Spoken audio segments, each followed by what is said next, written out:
Hello YouTube! Today I'm going to talk about my absolute favorite Decepticon figure ever, and he is Snapdragon. According to his bio, Snapdragon is quite a messy Decepticon. He likes grease pits, and if a grease pit isn't handy, he'd be just as happy cracking open an enemy and bathing in his fuel. So on top of being messy and unkempt, he's also lazy. Interrupting Snapdragon's relaxation time fills him with rage, which is the only thing that can effectively motivate him to do anything. According to his Marvel bio, Krunk, his Nebulon, is actually afraid of him and lives his life in constant terror of Snapdragon. Other than Snapdragon, there is very little that Krunk fears. Until his recruitment by Lord Zarak as a headmaster, Krunk was a merciless kidnapper, who once kidnapped Lord Zarak's daughter. But Lord Zarak caught him, and he gave him two choices: either swear eternal loyalty to him or die. So Krunk chose the former, and in fact he is a bodyguard for Lord Zarak, who's the head of Scorponok. Now Snapdragon is a headmaster figure, and as you probably know, headmaster figures are not that easy to come by, simply because they demand really high prices on eBay for a complete one. And by complete I mean one with the head and with the gun and other accessories if they have any. But Snapdragon is quite an accessory heavy figure. You need his two guns, his head, and you also need his green tail fins to complete the figure. I will show those after transformation. So you will probably pay a high price for a complete one, or even for the accessories. But really that's about the only negative thing I can tell about this figure, because otherwise this figure is really awesome and has lots of cool features. I just love everything about this figure. I love the sculpt and the proportions. I think he's a very well proportioned figure, even though he has a little bit of back kibble here. I can maybe do it like this. It doesn't really help that much. Maybe just that from the front you won't see that part hanging there. So even with that back kibble, I would say this is a very well proportioned and good looking figure. Could be a little bit back heavy, so sometimes you may have a little problems with making him stand properly, like I do right now. I love the color scheme. I think even though he might look like your generic Decepticon really, with the purple, black and a little hints of this greenish blue and the white, I think these colors really complement each other very well and make this figure look really nice. I love the fact that they even took the effort and made these yellow parts that you see here actually metallic. So I don't know how well it's showing on the camera, but the eyes and those yellow parts, which will be the eyes of the Dino mode, are actually metallic yellow, and I think that's really cool. It's the same color as this part of the cockpit here. Or maybe the fact why I really love this color scheme is because he reminds me of Overlord's color scheme. He also shares the greenish blue on the legs and some of the purple and the white combined with black. I think they both look very cool, and I may have told you that Snapdragon is my favorite Decepticon. Well, that's not true, in the sense that Overlord is probably the coolest Transformer I have ever seen, so he's definitely one of my favorite Decepticons. But Overlord himself is just on such a different huge level to me that really, when it comes to, well, regular size Decepticons, I would say that Snapdragon is my favorite. So, nice sculpt, nice color scheme. What else do we have here? Well, he's also got awesome posability and really nice articulation, especially for a G1 transformer. You can move the arms around 360. You have nicely ratcheted joints.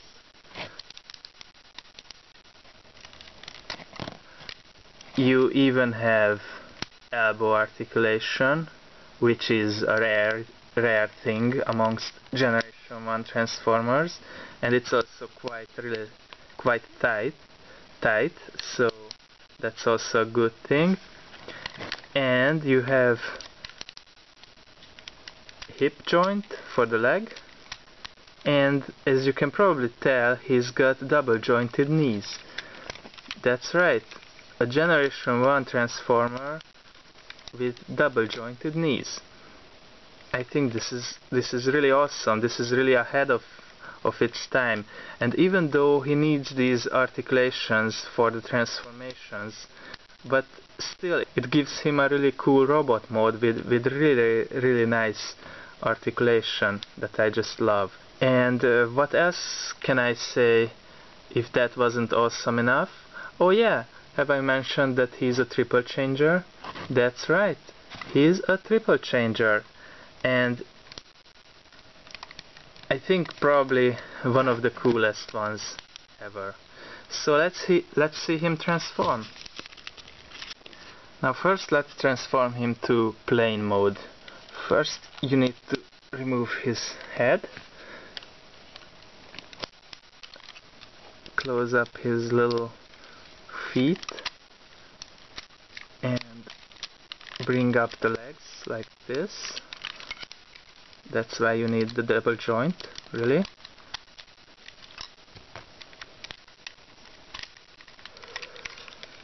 It's not a difficult transformation at all.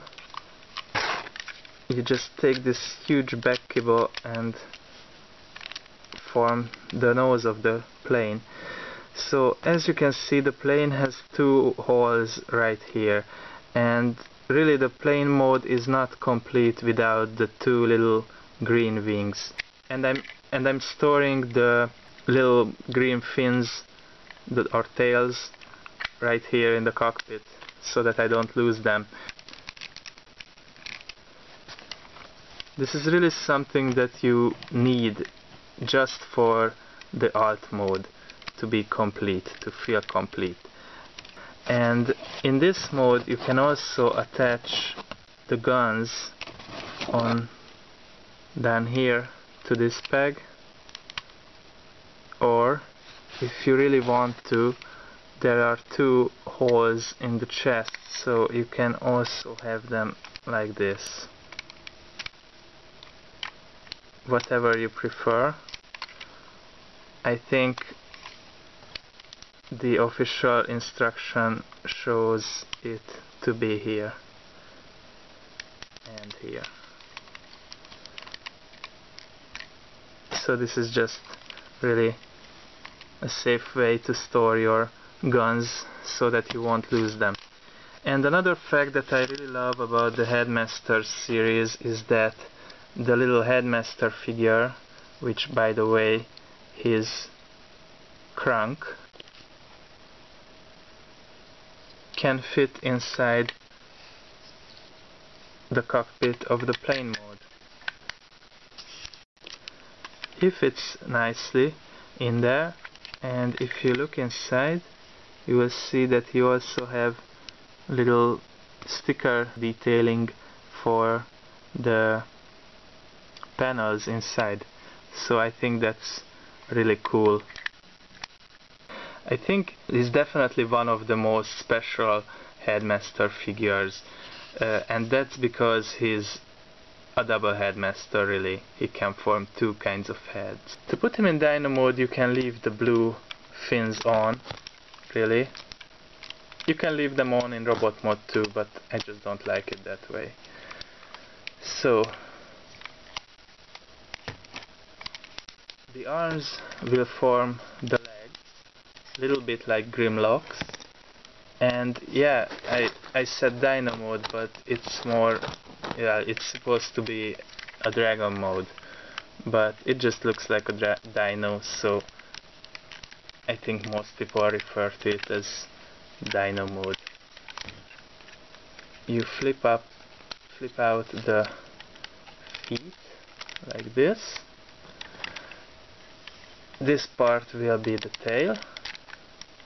You just arrange it like that, and then you get the legs. You flip this panel down, you take the legs and you turn them around like this, and then you take this part, open it up,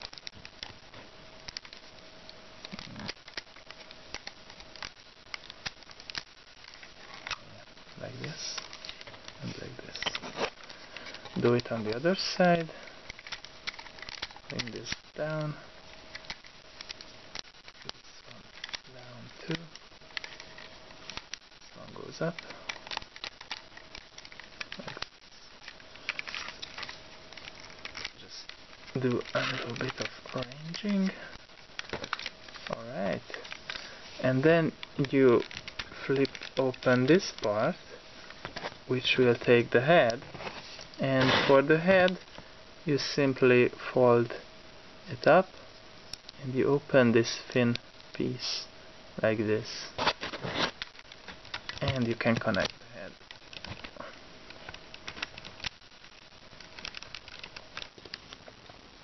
According to the instructions, you have to put the guns on his back in Dino mode, just like this, and it will give you a very armed up Dino Dragon look. And also in Dino mode you can bend the legs either way you want, either this way or maybe that way is better, to have him a little bit posed if you want that. In Dino mode or Dragon mode you don't really have much posability. You have the neck, which is nice, you have the jaw, you can't really turn this little arm upward, you can turn it down, but I don't see why you would want to do that. Of course the legs still retain their articulation, and also it stands quite easily and it's very nicely balanced. And you have some posability with the tail, really. That's about it. I like it that you have the feeling that you are getting a distinct new mode with this one. That's mainly because in Dino mode or Dragon mode the main color is black, whereas in Jet mode the main color was white. So it really gives you the feeling that this is a completely separate mode and not just something shoot in just for the sake of being able to tell that this is a triple changer. So yeah, I like this mode. I think it's fun, has a lot of cool and fun play options, and I just wish we'd have seen a confrontation between him and Grimlock in any of the cartoons or comics, because I think that would have been really amazing. So yeah, I think that's a missed opportunity. I love the fact that the Dino mode has articulated neck, especially if you think about how the other triple changer in this line, Apeface, suffers from that problem that in his gorilla mode he can only face down because he doesn't have an articulated neck, and you always have to kind of put him into this weird sitting poses because he just looks weird facing down in his gorilla mode. So that's a really nice feature that this one has. So we are back in robot mode, and the one function I haven't shown yet is the actual headmaster gimmick, where if you open this panel and put the head in, you will get a readout of his power levels. And you can see he's quite a powerful Decepticon. He's got a 9 for speed, a 10 for strength, and a 9 for intelligence. So he's not someone to mess with, really. And this is kind of sad, because even though he's portrayed as a powerful Decepticon, he still didn't receive too big of a role. Not in the Japanese Headmaster cartoons, and also not in the comic books or the G1 continuity. At least I haven't read all the comics, and especially I haven't read the UK comic books. So maybe he's featured in those. I'm not sure, but I would just have loved to see this guy as a more prominent Decepticon in the Decepticon ranks. I think he was kind of overlooked, maybe. So yeah, it would have been nice to see him featured a little bit more. Pros, I think I listed a lot of them. Great articulation, great play features, great colors, really nice figure. Cons, I would say maybe he's sometimes hard to stand because of the back heavy part of the spaceship mode. Or you can maybe say it's a con that he wasn't featured that much in the comics or in the cartoon. So he's not really a well-known character like some other Decepticons like Soundwave or Starscream. I think he would have deserved more, because he's a really great character.